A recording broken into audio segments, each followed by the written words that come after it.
associate provost, so overseeing the Andalusia Institute. And I think everybody knows Bruce Gentry because he's a celebrity. He'll talk about today his connection to the stars. I still remember one time I was trying to get Bruce to help me with getting blurbs for a book, and we were trying to think of like who's famous that likes Flannery O'Connor, and you signed it, Bruce, like Bruce Gentry, Daredevil of the Skies, or something like that. My mother says she did not name me for a comic book character named Bruce Gentry from the 40s. The first movie with a flying saucer in it was Bruce Gentry, Daredevil in the Skies. It is the worst movie ever. It's a 15-episode serial. I have it, I'll probably play it at my funeral, but I'm not gonna watch it. That's a deep cut. I'm not watching that again. Yeah, it's really kind of amazing. Yes. Well, I figured we'd start out with some kind of exciting news, and I'll put this date and time in the chat, and that is we're going to be hosting, Georgia College will be hosting the opening of the Andalusia Interpretive Center. So they've been building that just in front of Andalusia, Flannery O'Connor's home. The Interpretive Center is going to feature some different exhibits, some different collections. It's going to be really, really nice. And we're also lucky enough, we received a grant earlier this year, and it's working with Baldwin County Schools here in Milledgeville. So part of the grant is that all the students from the 5th grade will get to go and visit the Andalusia Institute or the Andalusia Interpretive Center. So I'll put the date is March 24th at 10 a.m. That's going to be the big ribbon cutting, and we'll have some different speakers and kind of some food and to do. And then March 25th, O'Connor's birthday, that's a Saturday, starting at 1, they'll open it up for public tours. They'll do tours on the 24th as well. But anyway, I'll put that in the chat. And then since everybody, registered, you're on Andalusia Institute's email address list, I shared that with the president's office. So everybody should be getting invites via email coming up soon for the March 24th date.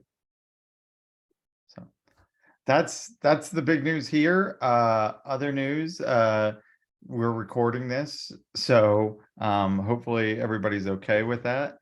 And I can't think of anything else. Oh yeah, we got another grant from the National Endowment for the Humanities. I can't remember if I mentioned this last month. We just got the award letter, and it's actually was announced, like people saw it even in like the New York Times. But that grant, it's a 3-year grant, and it's for oral history. So we'll be interviewing people who knew Flannery O'Connor, and hopefully publishing some of those interviews in the Flannery O'Connor Review. Yeah, and if you have a suggestion for somebody who ought to be interviewed, yes, please let us know. You can tell Jordan or tell me, and we'll pass it along to Stephanie Opperman, who's overseeing that grant, right? She's the oral history. Well, I'm now the co-director. Your co-director? Because So I can send them to you too. yes. Yeah, I ran across somebody who ought to be interviewed last week because he used to go to freak shows in the Milledgeville area. And I think, well, we've got to know more about that, right? A Temple of the Holy Ghost. Okay. Which oddly enough, I don't know what it says about me, is one of my favorite stories by O'Connor. The story's okay. No, that's perfectly reasonable. It's her most Catholic story. That's why It is. Okay. More announcements. Okay. One is we're running an NEH Summer Institute about Flannery O'Connor in June of 2023. Applications from people who have something to do with the teaching of United States undergraduates. Our applications are due March the 3rd, and we make decisions by April the 4th, and people are to arrive on campus on June the 1st and stay here till June the 29th. It's great fun. If you know of somebody who should be encouraged to apply, you may email me with their contact information, bruce.gentry@gcsu.edu, and I will give them the appropriate pep talk. Okay. What else? A movie. Maybe everybody already knows about this, but a movie is being made as we speak about I believe I saw a press release that called it The Turbulent Life of Flannery O'Connor. I didn't think it was so turbulent, but okay. Called Wildcat, directed by Ethan Hawke, whom everybody but me seems to know about. And he is casting his daughter to play Flannery. It's supposed to be the story of what she went through to get her first novel published. And I have seen his daughter, Maya Hawke, in makeup as Flannery O'Connor, and I think, well, they did a pretty good job making her look kind of like Flannery O'Connor. Now the big question is the voice, of course. You know, can you do the Flannery O'Connor voice in some believable fashion?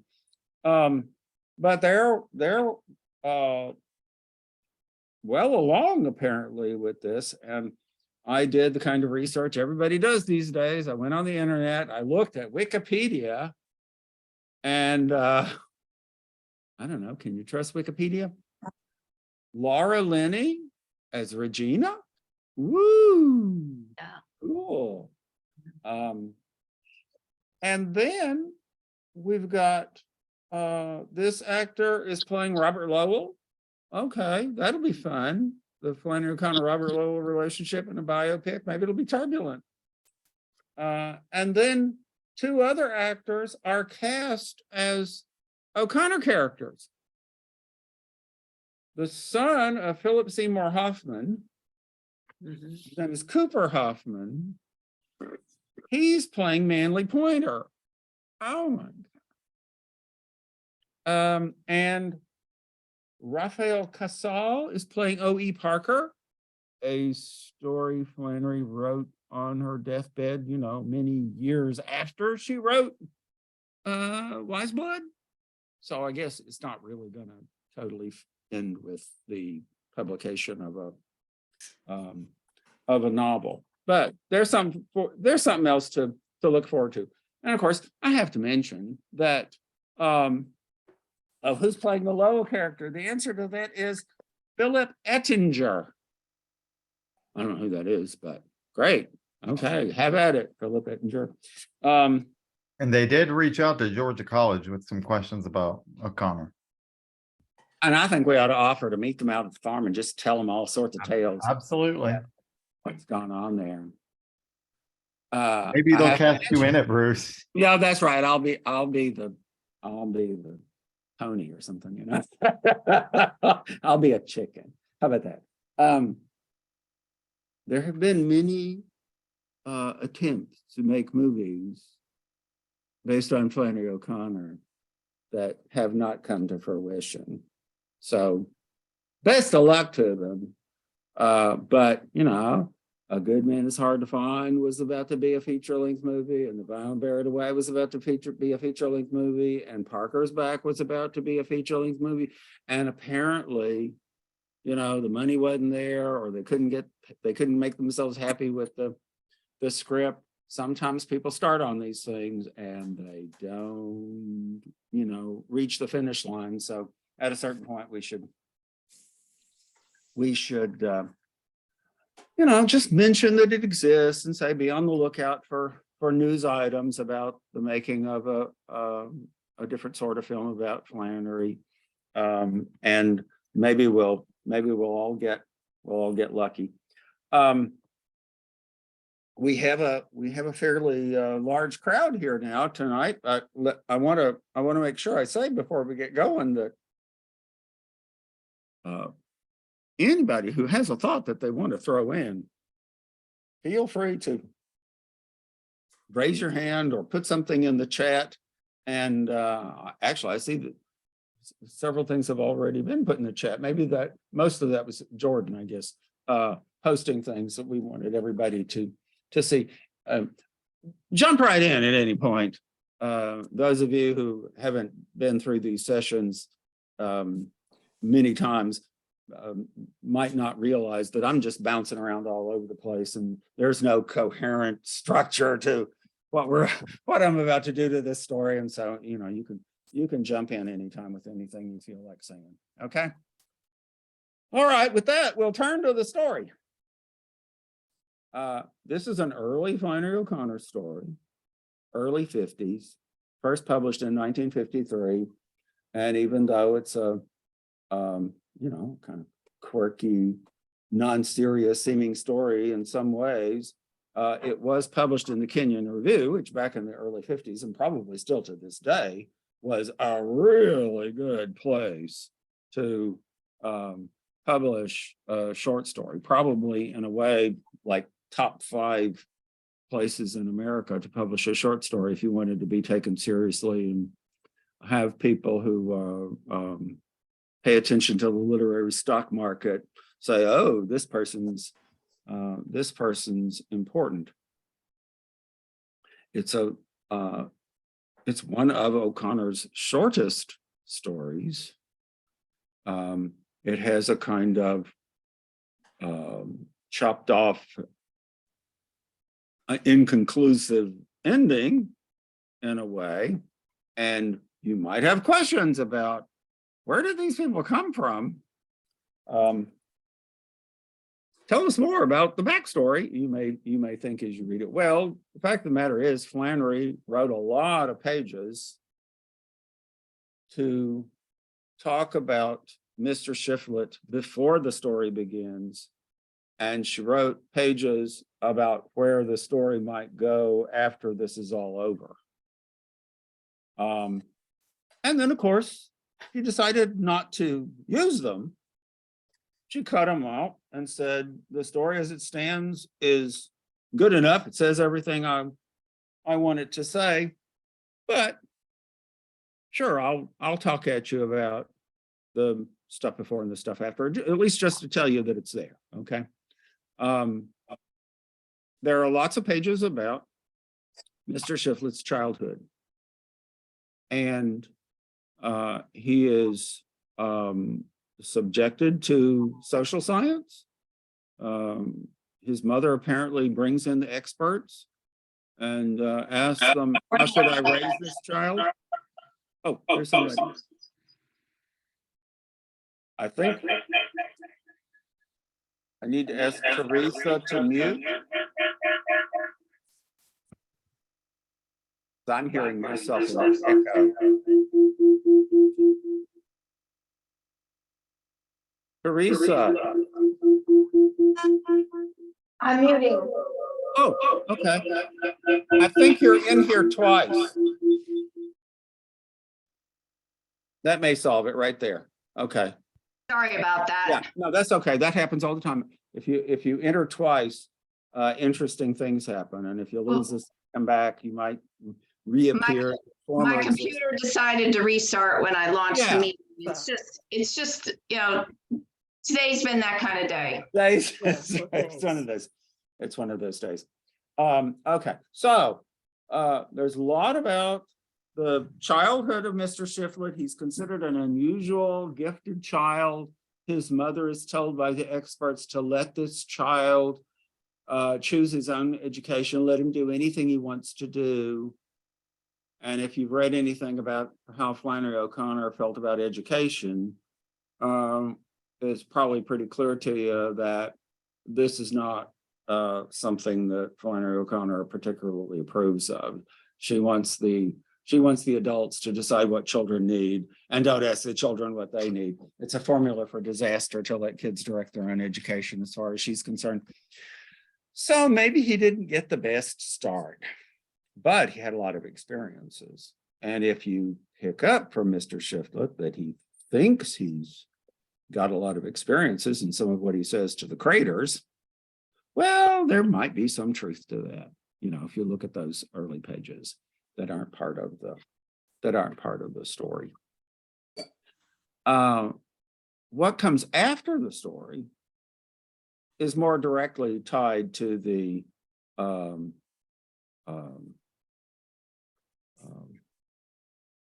to what's in the story.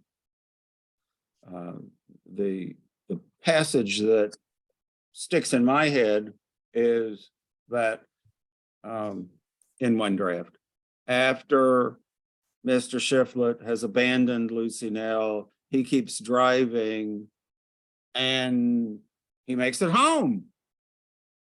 And he goes into his home and there's his wife and his kids. And you're told that one of the fake names that he talked about with Mrs. Crater is his real name. He's not really Mr. Shiflett. He's really one of these other names. And he looks at his home life. He watches his kids watching television. And he's so disgusted by his situation that he's come back to that he picks up a baseball bat and bashes in the front of the television set. And that's where that draft that sticks in my head breaks off. The question on chat is, where can this material be found? Yeah, thank you, Roger. The Flannery O'Connor Bulletin in 1981 had one example that it was labeled the Shiflett fragment of some of this material about his early life. I think there's quite a bit more than got published as the Shiflett fragment. You get to see what, yeah, there it is. You get to see, because it's a photographic reproduction of the manuscript, you get to see what Flannery's manuscript's like, how she worked with her typewriter, and then she would mark things out and rewrite them on top of that. And then, you know, she could spend a whole day just retyping a manuscript with all of the changes. It was a slow, laborious process, and she rewrote and rewrote and rewrote and rewrote. Probably every time she was typing, you know, she did some more revising. The stuff about what came after, I think, well, you just have to go see the original manuscripts, come to Milledgeville and say you figured out which file numbers have the drafts you want to see, and they'll bring them out to you and let you have a good time playing around. And there will be more about things you can come to Milledgeville to look at when we talk about films.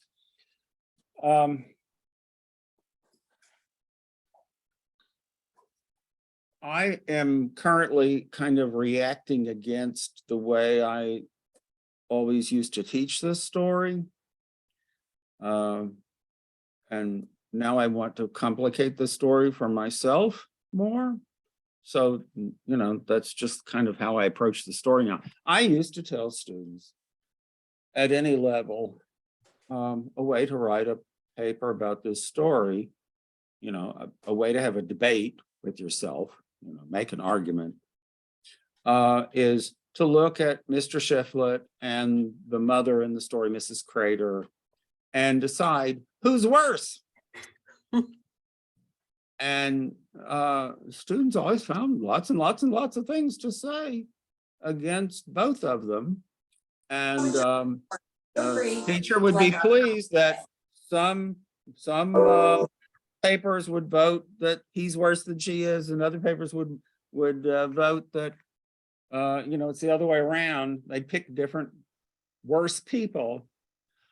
But I didn't get a lot of appreciation for the characters out of this exercise. You know, people would trash both characters and say, and here's why one is a little bit worse than the other one who's really terrible. Yeah, it worked okay as a class exercise, and goodness knows Flannery O'Connor did kind of advertise herself as somebody who could look at other people and see their sins. So, you know, it's not a violation of what Flannery was up to. But I find now that when I go back to the story, passages that jump out at me are passages where the characters don't seem so terrible. Passages that cause trouble to a reader who has already made up their mind that both of the characters are no good.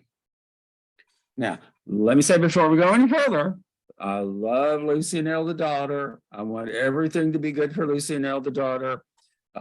Mama should treat her better. Mr. Shefflett should treat her better. Of course, no argument. Okay. When I try to redeem Shefflett and Mrs. Crater, I'm not saying, oh yeah, well they gave her enough. You know, she should be satisfied with the treatment she gets from these two. No, I won't go that far.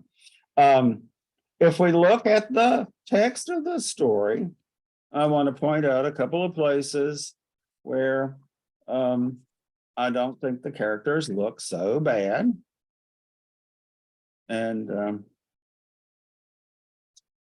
you know, encourage you to think about why Flannery would put these in here if she's so down on both of these characters.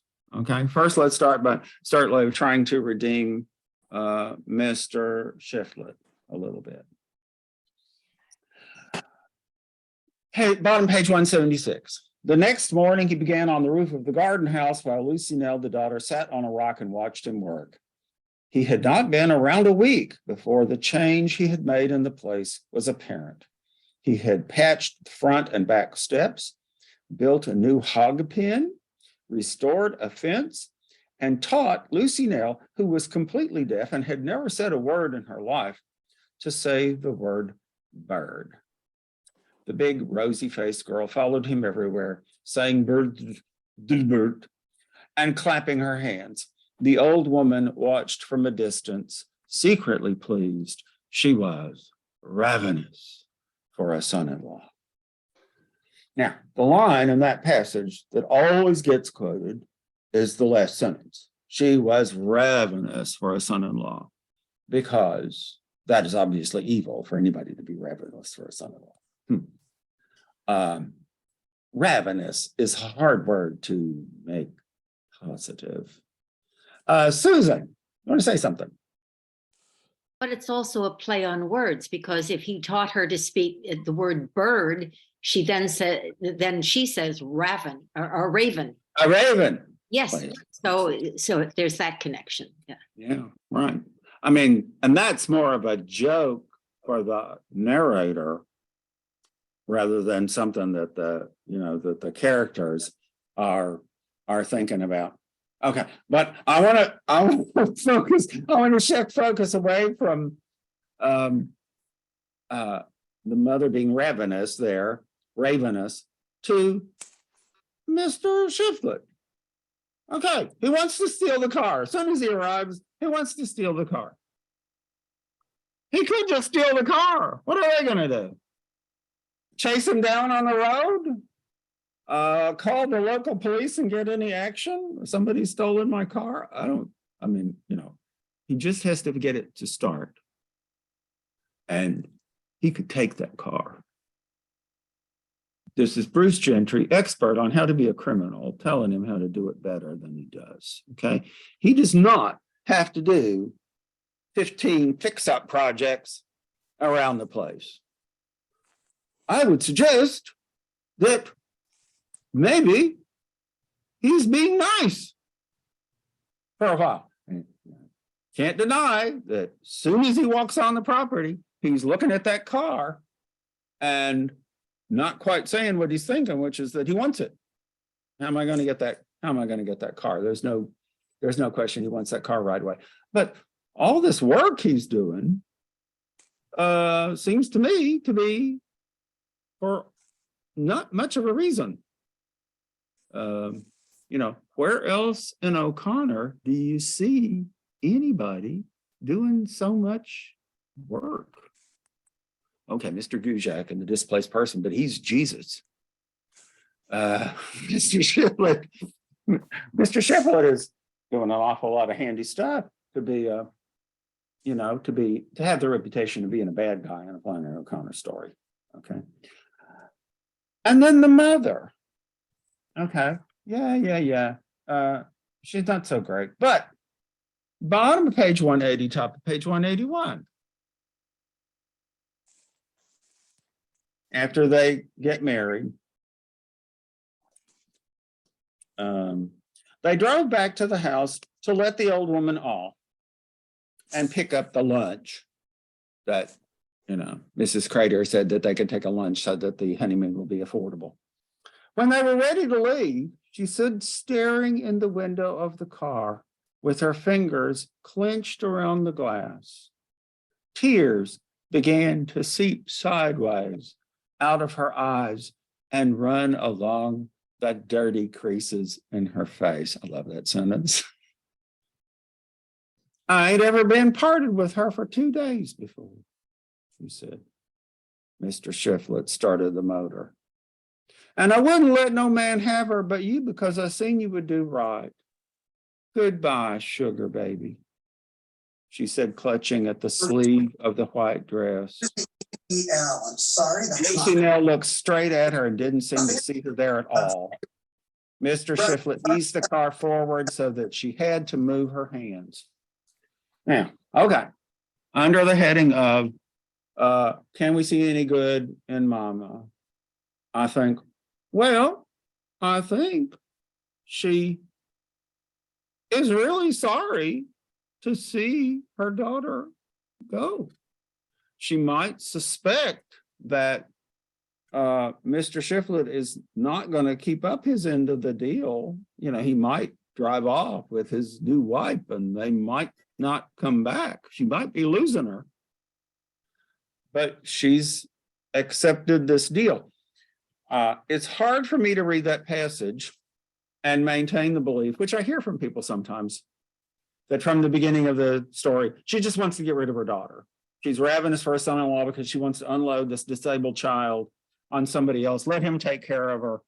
Let me have my own life back. And maybe she has mixed emotions. Maybe she feels opposite things about the situation. But I don't know. I feel for Mrs. Crater. It's almost a sentimental moment, except for Flannery talking about how the tears go sideways and run along the dirty creases in her face.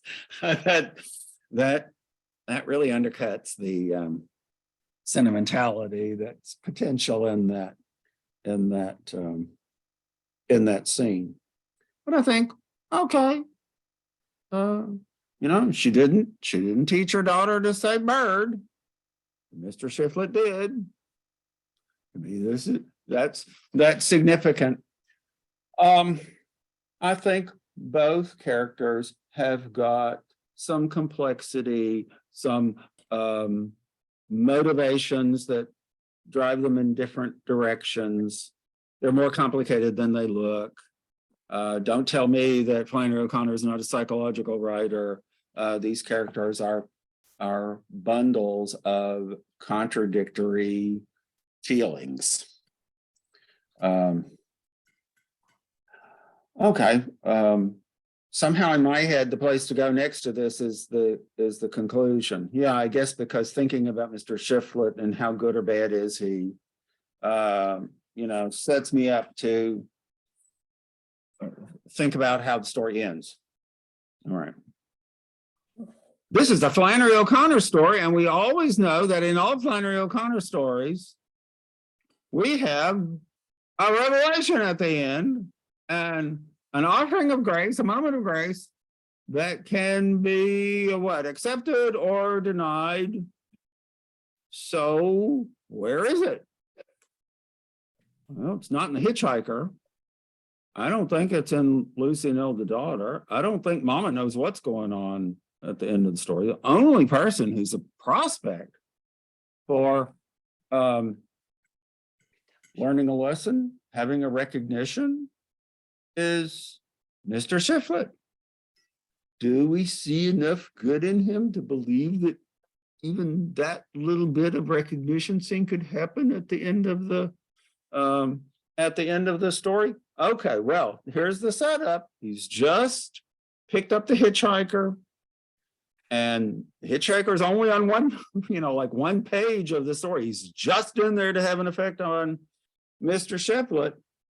And the kid says, "You go to the devil. My old woman is a flea bag and yours is a stinking polecat." And with that, he flung the door open and jumped out with his suitcase into the ditch. Well, that's an interesting moment. What is the effect on Mr. Shiflett? Where does he end up? Mr. Shiflett was so shocked that for about 100 feet, he drove along slowly with the door still open. A cloud, the exact color of the boy's hat. What an interesting detail. Exact color of the boy's hat and shaped like a turnip had descended over the sun, and another, worse looking, crouched behind the car.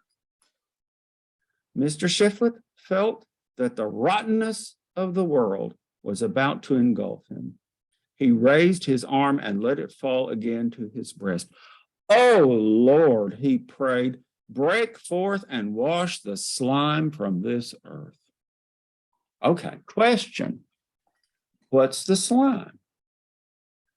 Is the slime these two big bad-looking clouds and this bad little boy who didn't act the way Mr.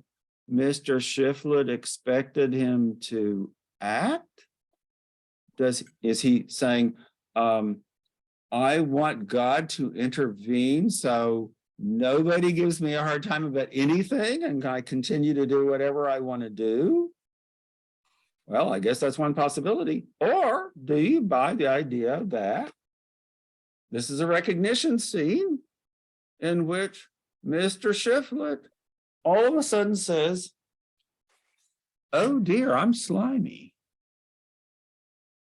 I want somebody to stop me." And, if God has to do it in the form of a turnip-shaped rain cloud so that I get my comeuppance, okay, give it to me. Now, I have gone into class and suggested that as a reading of the end and inspired long papers, endeavoring to prove me wrong about that. I always tell my students that they have to disagree with, what I say when they write their research papers, and that should cause them more trouble than it does. This one, I say that about Mr. Shiflett, and there are people who really to just jump on him with both feet and maintain that for pages and pages and pages and go through the whole story and pick out every detail of what Mr. Shiflett does wrong. I understand that, but this is a Flannery O'Connor story, and we expect somebody to learn a lesson. So it still seems to me to be an issue. Roger Duvall. Sorry, I called you Robert. Unmute. There we go. I like your interpretation. That was mine too. And I think it's supported by the fact that the thunder that comes out of the cloud behind him is described as a guffaw, right? It's like, oh, the joke's on you. That's all I got. Yeah. And of course, it could be ironic. It could be Mr. Shiflett is totally self-deceived. He doesn't realize that he's the slime. And, not only are we supposed to laugh at Mr. Shiflett in the final paragraph, but even the clouds are laughing at him, laughing clouds. Now there's an interesting concept, there's an image, clouds that guffaw. That's pure Flannery, I think. And he keeps running, trying to run away, as if he changed his mind. And if he thought he was the slime, well, he's decided he doesn't want to be washed away after all. That was just a momentary thought. But, maybe sometimes in Flannery O'Connor stories, the recognition scene only lasts for a second and no permanent change results. In one of our meetings today, I met somebody who had just moved to the area and she'd never read a Flannery O'Connor story before, and she just came to book club because she wanted to find out what all the fuss was about with this Flannery O'Connor. And so this was the first story she'd ever read, and she liked it, but she had a puzzled look on her face the whole time too, and it was kind of thrilling to be in the presence of somebody who was just now starting to discover Flannery, and I was very pleased that it all went well, and she didn't run screaming from the room. And if you haven't read a bunch of Flannery O'Connor, you might not expect that at the end of the story anybody's going to learn a lesson about anything. She wanted to know more about why Flannery didn't talk more about the hitchhiker.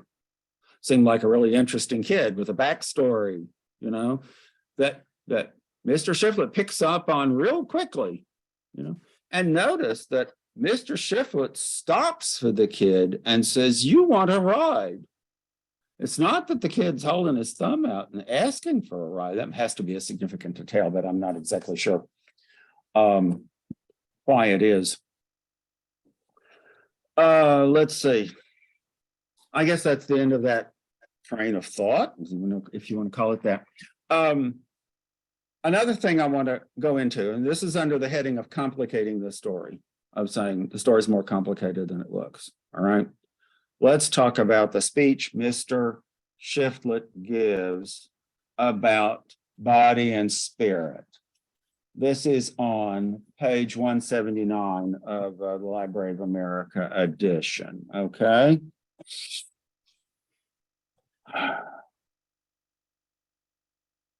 He rolled himself a cigarette and lit it, and then he said in an even voice, "Lady," he's talking to Mrs. Crater, "a man is divided into two parts, body and spirit." The old woman clamped her gums together. "A body and a spirit," he repeated. "The body, lady, is like a house. It don't go anywhere.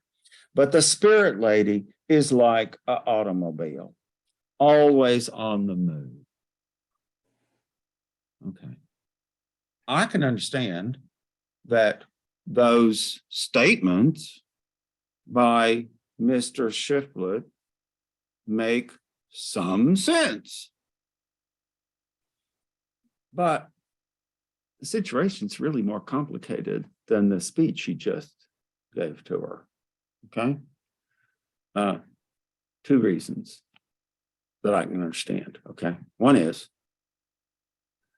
he's been living in that car for a long time. He's made it into a house. So how can he then say that the car is totally about movement? He's been living in that car. There's even some description of how he arranges his stuff inside the car as if it's a stationary thing. And second, ever since the car was invented, we've had writers writing things to tell us that a car body is a woman's body.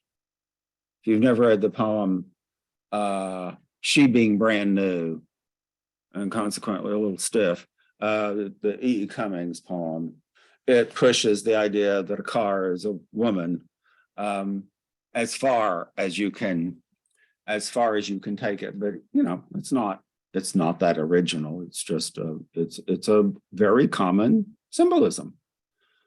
a car can be a body, not just a spirit. A car can be a house. It can be stationary. He can transform it from one to the other. But, you know, his simple speech about, well, this is what a car means and this is what a house means, and that's why I'm living my life this way. No, there's some falsification going on here. He has to know that it's more complicated than that.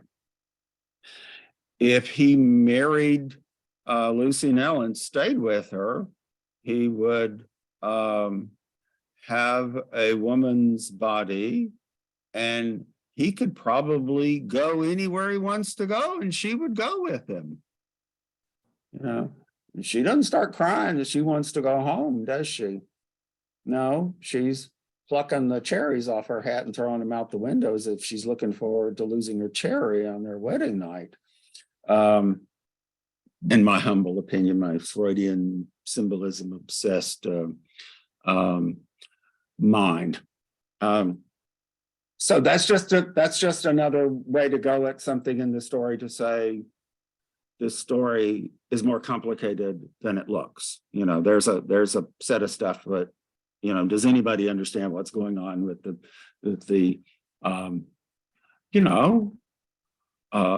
kind of religious talk about body and spirit? Okay, I see a comment in the chat. Can you address all the foreshadowing? For example, Lucy Nell says that she would never give her daughter away, and she does. How about when he comes up to the house and he spreads his arms up in the shape of a cross? Yes. Okay. So, well, okay. My question back at you about that one would be, how is that foreshadowing? Does he intend to announce that he's going to look like a Christ symbol? I mean, he pretends to be one. I would say that. You know, it's when he comes and he holds up his arms, it doesn't matter that he only has half an arm on one side. Yeah, it's a crooked cross, but it's still a cross. And it's kind of like saying, okay, see the best of all possibilities in me. I mean, I guess you could say he's consciously foreshadowing, I'm going to try to take advantage of you people. I'm going to try to pull the wool over your eyes. I'm going to, you know, talk a mile a minute and try to fool you. He's foreshadowing the plot he's got in mind. And the mother says she wouldn't give her daughter away. And then, of course, she ends up giving her daughter away. Does she know she's giving her daughter away? That passage I just read where she's crying as she says goodbye to them, you know, it could be that she thinks they're going to come back. You know, I can't bear to be separated from my beloved daughter for long enough for her to go on her honeymoon. I've never been parted from her for even that long. But she could be thinking they're going to come back. You know, he's going to keep up his end of the deal.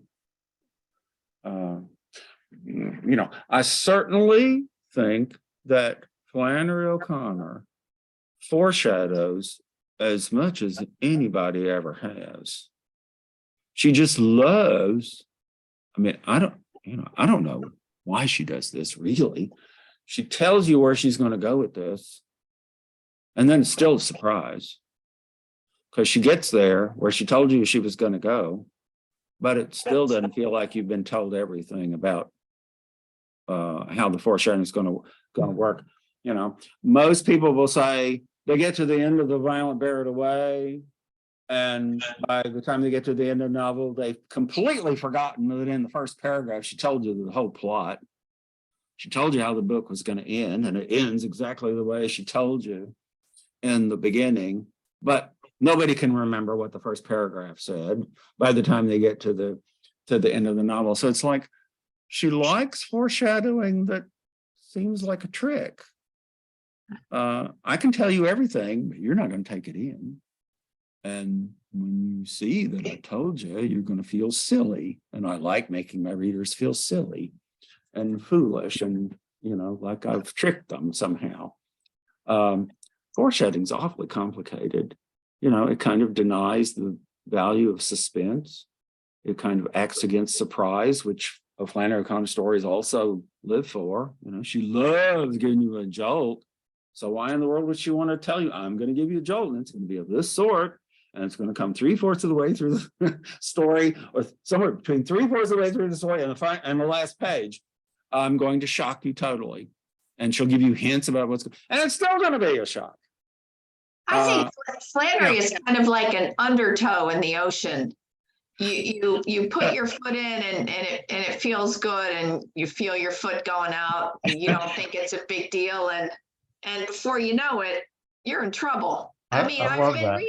I've been reading her with you now, Bruce, for over a year, and I'm as mystified now today as I was a year ago. And it doesn't matter. This is my third go on the story, and I'm not seeing a big improvement in my intellect. You understand? All mysteries have not been solved by now. No, I'm more confused now.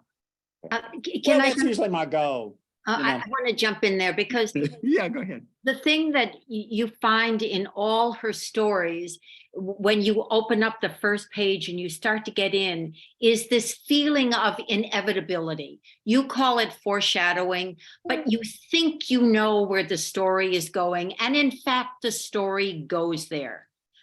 But the trip was different than what you expected. And that's the thing I find so fascinating, is how you have a known beginning and a known end, but everything in between is a mystery.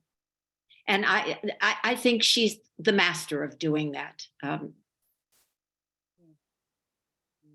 Bruce, we have a few comments in the chat. Oh yeah, here come more comments. So Heidi Johnson asked, with them sharing the same name, is the daughter metaphorical for the mother's desires / needs? I used to go into my class and ask my Southern students, do you know of daughters who are named the exact same thing as their mothers? And hands always go up. And I find out it's fairly common, and especially some years ago, that you name a daughter for the mother the way we're accustomed to seeing sons named for their fathers. So I think, okay, it's not that big a deal. I think that you can justifiably say that having the same name on mother and daughter in this story suggests they're a little too close. The mother's a little bit too much in control of daughter. And that might be a little bit of an autobiographical comment on Flannery's part, or at least an expression of anxiety. Lots of people have read the story and said that mama considers her daughter just a prop for her to use, and try to figure how to get something out of the situation. And I can't say that's a wrong claim to make. Well, and see, and here's Joy Hallinan saying, my mom was married for her mother, both Virginia. See, so it's, I never saw it in my family. We just never got around to it. And this other comment, the car plays an important role in Wise Blood shift. It's a little like Hazel, isn't he? I want to go back to Wise Blood and see if the Freudian interpretation holds up. Sure, Brian it does. Abel Reagan. And Brian Abel Reagan has a whole book about the car in Wise Blood. I mean, he does talk about some other things, but that's what centers his whole book. Cars are very complicated, and they were from the beginning of her career. And probably Flannery is saying different things about cars from work to work. I don't think she had one reliable standard thing to say about them. I do want to go back to Teresa's comment about feeling like you don't make much progress here. I think one way to feel about that sense, that feeling, is to think about Flannery saying that her goal when she writes a short story is to have people think that they know what she's up to and they understand what's going on, but they and think that they understand what's happening in the world, and then to hit them with mystery, to say, I know everything about, I know every detail of the plot, and I know this happened, and then this happened, and then this happened, and then this happened, and then this happened, and this is why it ended the way it did. But there's something about it that is mysterious, and it feels like what people would do. But I as a typical reader, my toolbox of how I understand why people act the way they do doesn't quite work. That there's more to the world than I understand. And Flannery would sometimes practically say, if I can get you there, my work is done. I don't have to tell you how it all turns out. I don't have to tell you what it means. I just have to get you to the point where you say, every detail that she's given me is right, but it's mysterious. I got to keep thinking about it. I don't know, maybe that's not a totally satisfying theory of the purpose of literature, but I think Flannery told herself that if she could pull that off, she could get you to investigate the rest of the universe and find out about all sorts of other things that she wants you to think about. Mystery is sometimes a religious concept. It's a great mystery. And what's really important about life is the stuff that you can't understand in a kind of common sense, logical fashion, so much. So mystery may be the goal. And I think that for me, she's definitely achieved it because I read a fair amount and regretfully I forget a lot of it, but Flannery's stories are, they just stick with you because you ask yourself, well, I ask myself something else, but I'll rephrase it. I ask myself, what in the world is going on? Yeah, and I say something different, but I remember the story. It is interesting, and I think that's why I come back. I don't feel necessarily enlightened, but I do feel like I'm mulling it over. Yeah. Well, yeah, and that's kept me going for a lifetime, feeling that if I just think about it a little more, I'll figure these stories out. It'll all become clear to me. And the fact that I've been doing this for longer than the author lived now doesn't seem to make me reach the goal line. I find myself very entertained, even as I'm still mystified, and I find myself wanting to spend time on, gently pointing out to people that the stories are more complicated than they seem to be to other readers. Yeah, that's all true, but the kind of standard response I have to things. Yes. Susan had a comment. Oh, you had a hand up. Sorry. Yeah, what I was going to say is that along the lines of what you were just saying is that for me, the great pleasure in reading Flannery O'Connor is that she makes you pay attention. You cannot be lackadaisical in your approach to her story. And I'm so grateful to Roger because I think the cloud is a perfect example. A guffawing cloud, that means that there's an action taking place. To say the cloud guffawed, mean an action is taking place. And now we have to stop and think, what action is it that the cloud is taking. And I just find all of this devotion to the written word to be exactly what literature or what storytelling should be about. So just following up on what Teresa was saying and her joy in this. Yeah. And to that point, Yeah. there's a great O'Connor quote that says, that a good story should keep expanding in your mind. And I think I think that's what she does that a lot of other authors don't do, is that, we all come back to this because we read these stories and we think about it, and they do kind of grow in our mind. Mm-hmm. Yeah.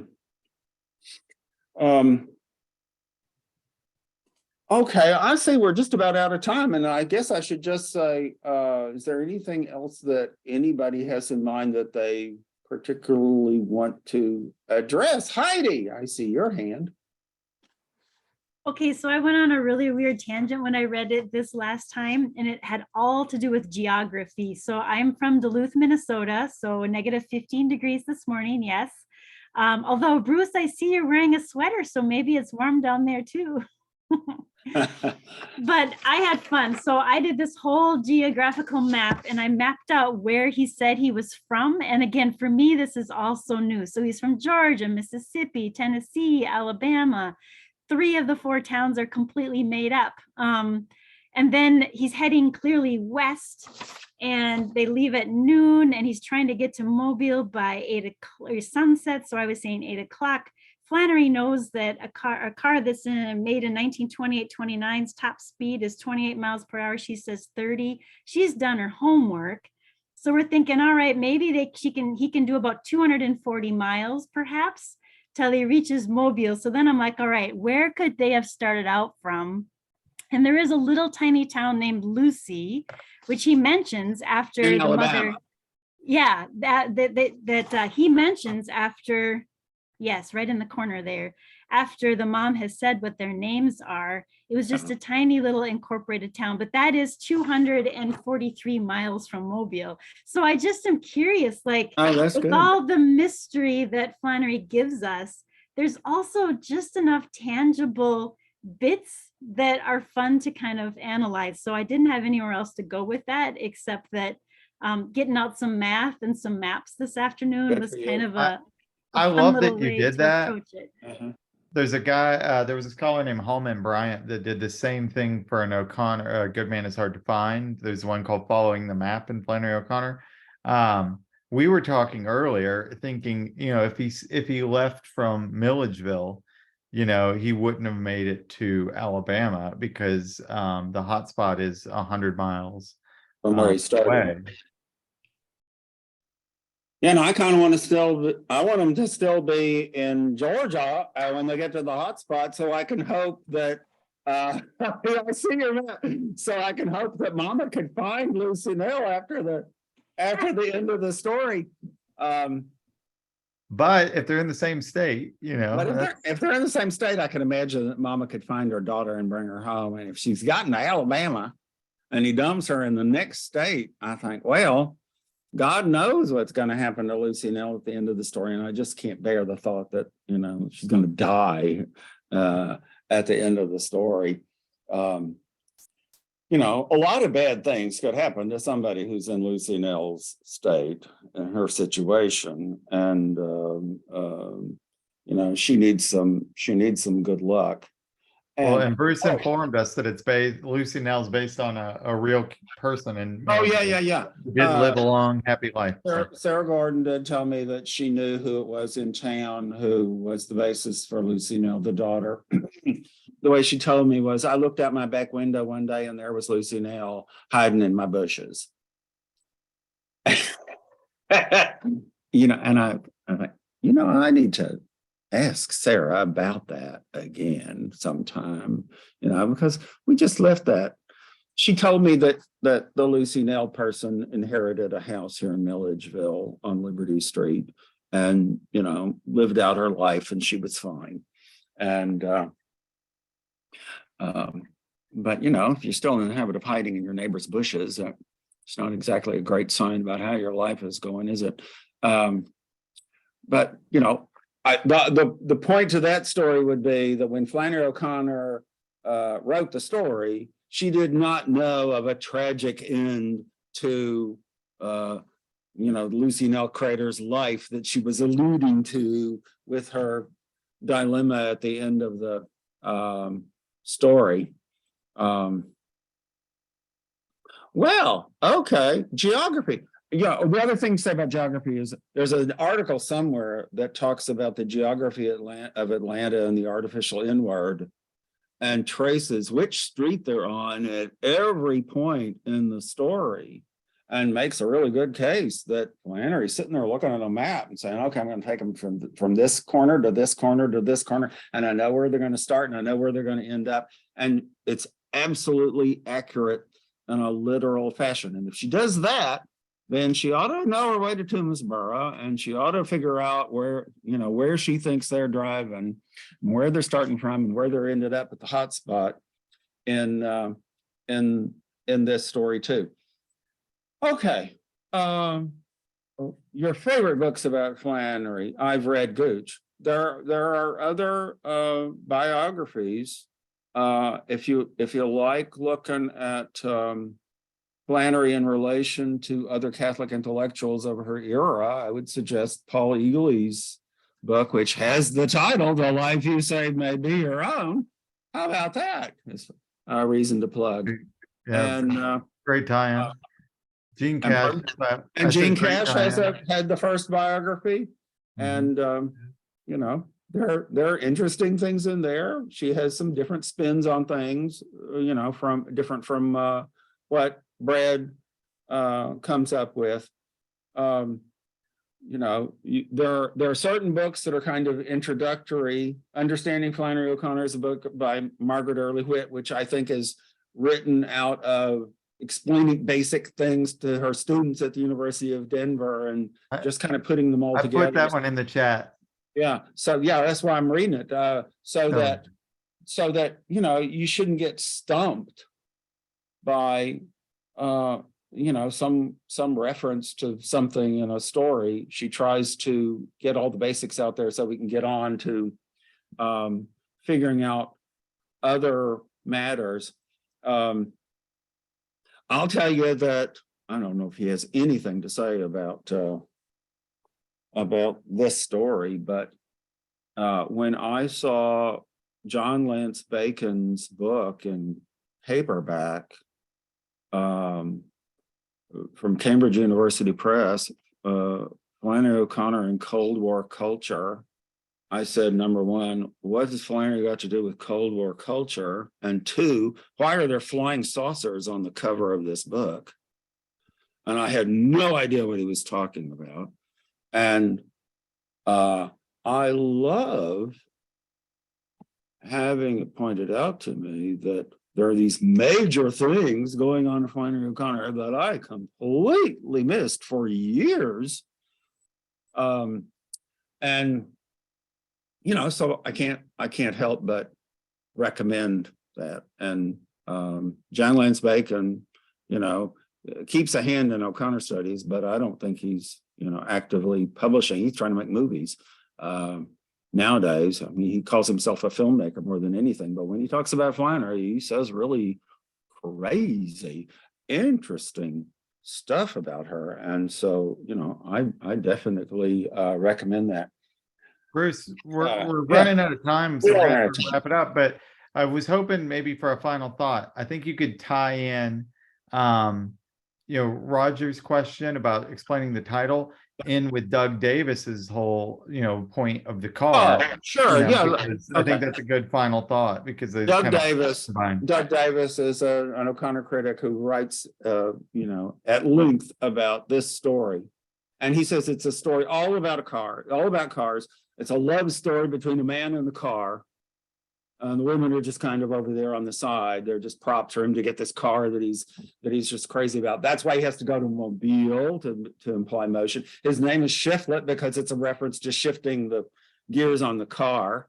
It's all about and the title is a road sign, that's basically saying, don't drive properly because you want to save other people's lives.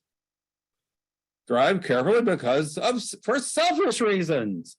That it would be good for you if you don't kill yourself on the highway. Be self-centered. And of course, Flannery is going to look at that sign from the 50s and say, save? What can I do with that? You know, maybe I can get a little salvation into this cliche of a road sign that's all over the highways of Georgia, and she's off to the races, as they say. Okay, we've solved all the problems. We've totally explained the story, so nobody has any mysteries about it anymore. Next month, we'll do Good Country People, which is a really simple story. Everybody understands that one. And I don't know, we'll fill the hour somehow, right? Thank you all for Yeah, coming. thanks a lot, everybody. I'll email everyone that attended. Appreciate it. And if you have any questions, you can always reach out to Bruce or myself. We're always here. All right. Thanks for coming. Thank you very much. See you next time.